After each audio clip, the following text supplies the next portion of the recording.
Hello friends, कैसे हो आप सब। I hope you all are doing well. तो आज हम बायोमोलिक्यूल्स का नेक्स्ट लेक्चर स्टार्ट करने जा रहे हैं, दैट इज़ अवर डाइसैकेराइड्स।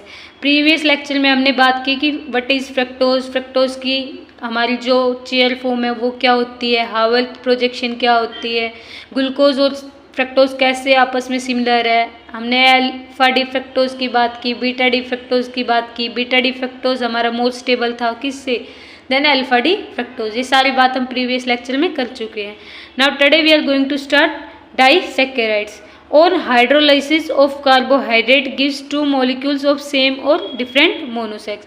अब इसमें क्या लिखा है कि हमारे जो डाइसैकेराइड्स है किससे बनते हैं, दो मोनोसेक यूनिट के कॉम्बिनेशन से, इनसे ही बनेंगे। तो वो जो हमारी दो मोनोसेक यूनिट्स है वो सिमिलर भी हो सकती है और डिफरेंट भी हो सकती है, डिपेंड करता है कि हम किस मॉलिक्यूल को ले रहे हैं। तो glycosidic linkage. अब the two monosac units are joined together through an ethereal or oxide linkage formed by loss of a molecule of water. Such a linkage between two monosac units through oxygen atom is called glycosidic linkage. अब इसमें क्या लिखा हुआ है कि जो हमारी दो मोनोसेक यूनिट्स है, no matter whether they are same और डिफरेंट, वो सेम भी हो सकते हैं डिफरेंट भी हो सकते हैं। तो उन दो यूनिट को जब हम कंबाइन करेंगे तो उनमें से वाटर का रिमूवल हो जाएगा और ऑक्सीजन के थ्रू, अब ऑक्सीजन हमारा इथरल फॉर्म में होएगा, मतलब ऑक्सीजन ऐसे कंबाइन होगा, यहाँ पे एक मॉलिक्यूल होएगा, यहाँ पे एक मॉलिक्यूल होएगा। तो उन दोनों के बीच में एक लिंकेज सेटअप कर रहा है कौन, ऑक्सीजन, मतलब दोनों मॉलिक्यूल्स को जोड़ने का काम कर रहा है ऑक्सीजन। तो इसी लिंकेज को हम ग्लाइकोसिडिक लिंकेज बोलते हैं। Depending upon position of linkage between two monosac units, the disac may be reducing or non-reducing। अब ये डिपेंड करेगा क्या कि जो हमारा लिंकेज है दो मोनोसेक यूनिट्स के बीच में, उसकी पोजीशन कहाँ है। मतलब अगर दोनों ही मतलब हेमी एसिटल और हेमिकेटल फॉर्म है, अगर उनसे अटैच हो जाएगा तो हमारी कोई भी फ्री नहीं रहेगा, ना हेमी एसिटल फ्री रहेगा ना हेमिकेटल। और अगर फ्री नहीं रहा तो ये रिड्यूस नहीं कर पाएगा किसको, टोलन रिएजेंट, बेनेडिक्ट रिएजेंट, इनको, तो हमारा नॉन रिड्यूसिंग शुगर बन जाएगा। यही केस ना हमारा सुक्रोज में होता है। क्यों, क्योंकि अल्फा डी ग्लूकोज और बीटा डी फ्रक्टोज ये C1C2 लिंकेज इससे अटैच होते हैं दोनों के दोनों। तो इससे इसमें होता क्या है कि जो हमारी हेमी एसिटल फॉर्म किसकी, अल्फा डी ग्लूकोज की, और बीटा डी फ्रक्टोज की हमारी हेमिकेटल फॉर्म, दोनों की दोनों बाउंडेड हो जाती है, मतलब फ्री नहीं रहती। तो रिड्यूसिंग शुगर तो हो ही नहीं पाएगा, ये टोलन रिएजेंट को रिड्यूस ही नहीं कर पाएगा। That's why our sucrose is non reducing sugar. ये हम आगे बात करने वाले लेक्चर में। तो non reducing if two monosac units are linked through their respective carbonyl groups. अगर दोनों की दोनों हमारी मोनोसेक यूनिट्स है वो कार्बोनाइल ग्रुप से अटैच हो गई, मतलब कोई फ्री नहीं रहेगा, तो वो क्या होएगी, that disac is non reducing. Example sucrose. अभी बताया था एग्जाम्पल सुक्रोज कैसे, जब हम सुक्रोज की स्ट्रक्चर पढ़ेंगे तब ये और क्लियर होएगा। Now reducing if carbonyl group of any one of two monosac units is free, the disac is reducing. अब इसमें यही है कि कार्बोनाइल ग्रुप मतलब एल्डिहाइड और कीटोनिक ग्रुप। एल्डिहाइडिक ग्रुप किसका, ग्लूकोज का, और फ्रक्टोज का हमारा कीटोनिक ग्रुप। तो अगर carbonyl group of any one of two monosac unit, अगर दोनों में से दो मॉलिक्यूल लेंगे हम, दोनों में से किसी का भी कोई सा भी कार्बोनाइल ग्रुप अगर फ्री है तो that is our reducing sugar. Example maltose, lactose etcetera, इनकी स्ट्रक्चर हम आगे स्टडी करेंगे। तो sucrose is also known as cane sugar और टेबल शुगर। इसका फॉर्मूला क्या होता है सुक्रोज का, C12H22O11। It is manufactured either from sugar cane और बीट मोट। It is colourless, crystalline, water soluble sweet substance. ये शुगर केन मतलब जो हमारे गन्ने होते हैं इनसे इनकी फॉर्मेशन होती है किसकी, सुक्रोज वगैरह की।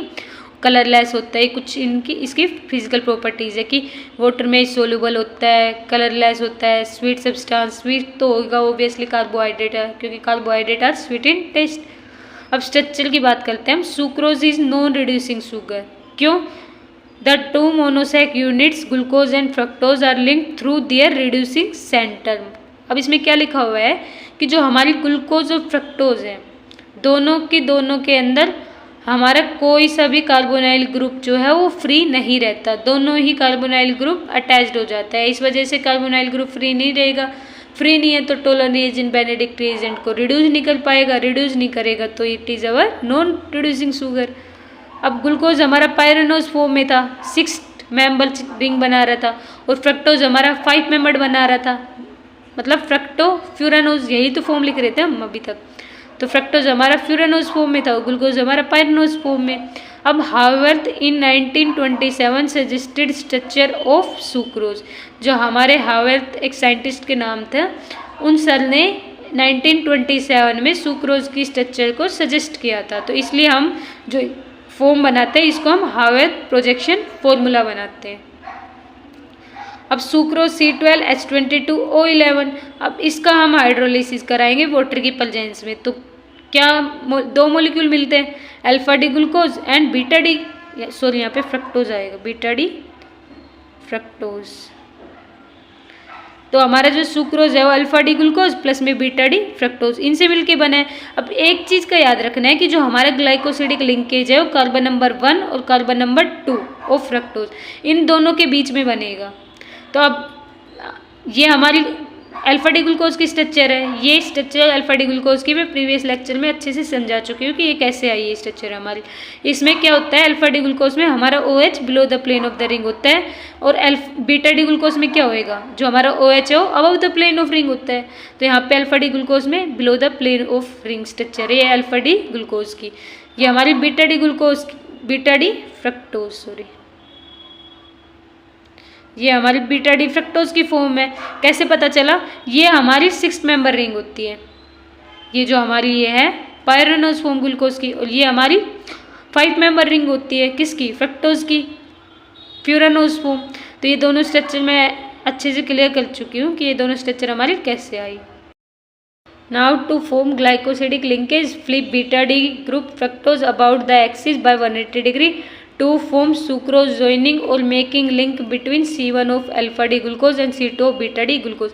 अब मैंने क्या लिखा हुआ है कि जो हमारा monosaccharide plus monosaccharide equal to disaccharide, ये तो स्टार्टिंग में क्लियर कर दिया था कि जो हमारा डाइसेक्राइड है वो 2 मोनोसेक्राइड यूनिट के कॉम्बिनेशन से बनता है। अब जो 2 मोनोसेक्राइड यूनिट हम कंबाइन कर रहे हैं वो सेम भी हो सकता है, डिफरेंट भी हो सकता है। यहाँ पे तो हमारी डिफरेंट है, एक अल्फा डी ग्लूकोज है, दूसरा बीटा डी फ्रक्टोज है, लेकिन आगे हम जब ओ स्ट्रक्चर पढ़ेंगे तो उनमें देखेंगे कि जैसे हमारा स्टार्च हो गया वो alpha D glucose plus alpha D glucose से बनता है, सेलुलोज हो गया हमारा beta D glucose plus beta D glucose के कॉम्बिनेशन से बनता है। तो आगे हम और स्ट्रक्चर करेंगे तब और क्लियर होएगा। लेकिन अब हमें क्या करना है कि हमें कार्बन नंबर 1 किसका, अल्फा डी ग्लूकोज का, और कार्बन नंबर 2 किसका, बीटा डी फ्रक्टोज का, इनके कॉम्बिनेशन से हमें सुक्रोज ऑब्टेन करना है। तो कैसे होएगा वो, तो सबसे पहले C1 और C2 इनके लिंकेज के फॉर्मेशन को इजी बनाने के लिए हम क्या करेंगे, फ्रक्टोज को फ्लिप कर देंगे 180 डिग्री से। अब फ्रक्टोज में C2 पे H2OH था, और ये हमारा 5th नंबर कार्बन था, ये हमारा 6th नंबर कार्बन है। 5th नंबर कार्बन पे above the plane of ring CH2OH group है, और अब below the plane of ring hydrogen group है। तो इसको जब हम 180 डिग्री रोटेशन करेंगे, फ्लिप करेंगे, तो क्या होएगा, ये जो कार्बन है और ये 5th वाला कार्बन नंबर 2 5th वाले की जगह चला जाएगा, और 5th वाला 2nd वाले की जगह आ जाएगा। तो फ्लिप करने के बाद क्या आया, carbon number 5 carbon number 2nd की जगह आ गया, और कार्बन नंबर 5 की जगह कार्बन नंबर 2nd आ गया। यही चीज़ हुआ ना, CH2H यहाँ पे below the plane of ring था, यहाँ पे above the plane of ring आ जाएगा। सो नाउ और alpha D glucose carbon number 1 plus beta D fructose जो कार्बन नंबर 2 से लिंक्ड होएगा, इन दोनों के कॉम्बिनेशन से ही सुक्रोज स्ट्रक्चर मिल रही थी हमें। तो अब हम क्या करेंगे कि जो हमारी अल्फा डी ग्लूकोज थी ये तो जस्ट सिंपल है, बीटा डी ग्लूकोज वाली स्ट्रक्चर थी, इसको हमने 180 डिग्री रोटेट कर दिया। क्यों रोटेट किया, क्योंकि हमें कार्बन नंबर 1, ये कार्बन नंबर 1 है, कार्बन नंबर 1 और कार्बन नंबर 2 इन दोनों के बीच में हमें बॉन्ड फॉर्मेशन करनी थी, यही करना था ना। तो अब कार्बन नंबर 1 इधर है, कार्बन नंबर 2 अगर हमारा यहाँ पे होता 5 नंबर, तो हमें डिफ़िकल्टी होती है समझने में, तो इसलिए हमने 180 डिग्री रोटेट कर दिया ताकि हमें ईजी रहे समझने में।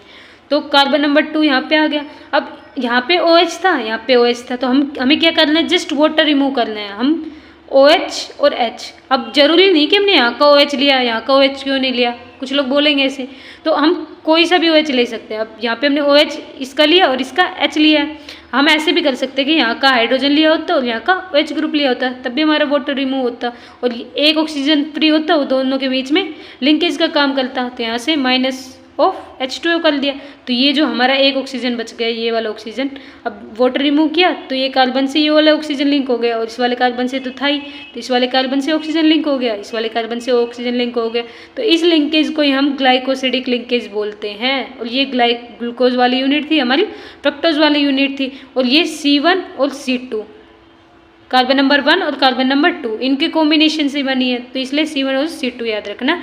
अल्फा डी ग्लूकोज प्लस में बीटा डी फ्रक्टोज।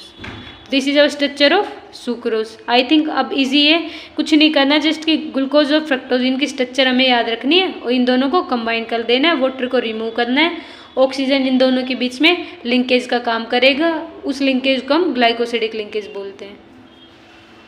अब Fischer projection formula, glucose unit और फ्रक्टोज यूनिट।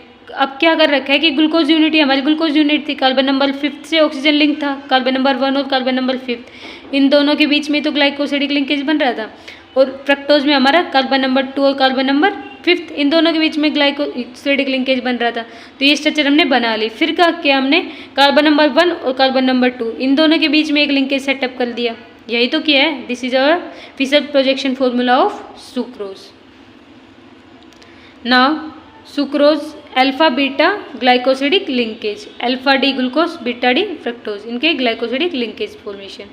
ग्लूकोज जब हमारा हेमी एसिटल होता है, क्यों? क्योंकि एल्डिहाइड ग्रुप होता है। फ्रक्टोज हमारा हेमिकीटल होता है, क्यों?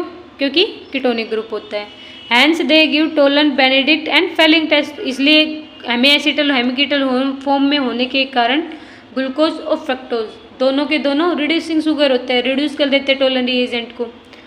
सो टू आइडेंटिफाई, अब एक ट्रिक है कि हमें कैसे पता चलेगा कि वो ग्रुप हेमी एसिटल है या हेमिकीटल है, क्योंकि हम जरूरी नहीं कि जो हेमी एसिटल और हेमिकीटल फॉर्म है वो हमेशा याद ही रहे। हेमी एसिटल फॉर्म और हेमिकीटल फॉर्म, हेमी एसिटल तो ऐसे होती है CHR OH OR, और एसिटल फॉर्म में क्या होएगा, इस OH की जगह OR आ जाता है, OR डैश, वो हमारी एसिटल फॉर्म होती है। और कीटल फॉर्म क्या होती है हमारी, CR डैश OR डैश, ये हमारी कीटल फॉर्म होती है। तो जरूरी तो नहीं ना कि ये फॉर्म हमें हमेशा याद ही रहे। तो ट्रिक क्या है कि हमें OH group, ether group, ether मतलब ऑक्सीजन लिंक होएगा दोनों साइड से, और ये हाइड्रोजन, अगर ये प्रेजेंट है तो that form is our hemi acetal form. और हेमिकीटल के लिए OH ईथर और R मतलब एल्काइलिक ग्रुप, बस इसमें हाइड्रोजन आ रहा था, इसमें एल्काइलिक ग्रुप आ रहा है, ये डिफरेंस है आइडेंटिफाई करने के लिए। Note, if any compound had it our or reduces total reagent, Benedict reagent, Fehling reagent is known as reducing sugar। मतलब if any compound have it, क्या, हेमी एसिटल और हेमिकीटल, तो किसी भी कंपाउंड पे या तो हेमी एसिटल फॉर्म हो या हेमिकीटल फॉर्म हो, या फिर वो रिड्यूस कर रहा हो Tollens reagent, Benedict reagent, Fehling reagent को, तो वो हमारा रिड्यूसिंग शुगर होता है। तो अब ग्लूकोज है, अब ग्लूकोज की स्ट्रक्चर ये होती है हमारी। तो इसमें हमने देखा कि कार्बन नंबर 1 होता है, कार्बन नंबर 1 पे एक OH ग्रुप है, एक H ग्रुप है हमारा, और एक ये O ग्रुप है। नो मैटर फर्दर ये किससे अटैच है, तो H OH और O, H OH और O ईथर वाला ग्रुप, तो ये सारे के सारे प्रेजेंट है। तो ग्लूकोज हमारा रिड्यूसिंग शुगर है। ऐसे ही फ्रक्टोज, फ्रक्टोज में हमारा ये कार्बन नंबर 2 है, कार्बन नंबर 2 पे एक OH ग्रुप है, एक ये CH2H मतलब हमारा एल्काइलिक ग्रुप है, और एक ये O मतलब हमारा इथर ग्रुप है। तो OH इथर और R ग्रुप यही अटैच है, तो ये हमारे रिड्यूसिंग शुगर है। ये ट्रिक है आइडेंटिफाई करने की। But in sucrose no carbon single contains all these groups, the sucrose is non reducing. तो इसमें क्या लिखा है कि जो हमारा सुक्रोज है उसके अंदर हमारा कोई सा भी कार्बोनिल ग्रुप फ्री नहीं था। क्यों? क्योंकि कार्बन नंबर 1 किसका, अल्फा डी ग्लूकोज का, उसको हम लिंक करा रहे थे किससे, carbon number 2 of beta D fructose से। तो दोनों के दोनों जो हमारे कार्बोनाइल ग्रुप थे वो तो बाउंड हो चुके, कोई सा ग्रुप फ्री है ही नहीं। Let me show you, this was the structure of sucrose. तो हम क्या कर रहे थे, अगर हमारा मान लो कि लिंकेज ना बना होता है, खाली अल्फा डी ग्लूकोज की स्ट्रक्चर होती, तो अल्फा डी ग्लूकोज तो हमारा रिड्यूसिंग शुगर है। क्यों? क्योंकि C के पास OH भी है, H भी है, और ये इथल ग्रुप भी है। ऐसे ही बीटा डी ग्लूकोज, इसकी स्ट्रक्चर में भी हमारे कार्बन नंबर 2 पे C, ये R एल्काइलिक ग्रुप है, OH है, और ये हमारा इथल ग्रुप है। तो ये भी हमारा क्या हुआ, रिड्यूसिंग शुगर। लेकिन जब दोनों कंबाइन हुए ना कार्बन नंबर 1 और कार्बन नंबर 2 से, तो क्या हुआ कि इसका OH और इसका H ये यहाँ से रिमूव हो गया, ऑक्सीजन ने लिंकेज सेटअप किया जिसको हम ग्लाइकोसिडिक लिंकेज बोल रहे थे। तो अब हमने क्या देखा कि इसका जो कार्बन नंबर 1 जो अब तक हमारा हेमी एसिटल फॉर्म में था वो अब हेमी एसिटल फॉर्म में नहीं है। क्यों? क्योंकि C कार्बन तो है, कार्बन के पास हाइड्रोजन है, इथल ग्रुप है, लेकिन OH ग्रुप कहाँ है? OH ग्रुप तो है ही नहीं। वो जो OH ग्रुप यहाँ पे लगा हुआ था वो वहाँ से रिमूव होकर अब लिंकेज बन चुका है। ऐसे ही हमारी फ्रक्टोज वाली स्ट्रक्चर में कार्बन नंबर 2 पे R ग्रुप था, OH ग्रुप था और इथर ग्रुप था। लेकिन अब यहाँ पे R ग्रुप तो है, इथर ग्रुप भी है, लेकिन जो हमारा OH वाला ग्रुप है वो यहाँ पे नहीं है। तो जो हमारे कार्बन नंबर 1 और कार्बन नंबर 2 जहाँ पे कार्बोनाइल ग्रुप प्रेजेंट थे, जो एक हेमी एसिटल था और एक हेमिकेटल था, वो अब हेमी एसिटल और हेमिकेटल फॉर्म में नहीं रहे। That's why our sucrose is non reducing sugar. This question is very very important from the exam point of view, क्योंकि हर साल पूछा जाता है क्वेश्चन कि जो हमारा सुक्रोज है वो नॉन रिड्यूसिंग शुगर क्यों है। So I think enough for today. कल का लेक्चर हम इन्वर्ट शुगर पे करने जा रहे हैं, तो कल का लेक्चर भी इम्पोर्टेंट रहने वाला है। So that's all for today.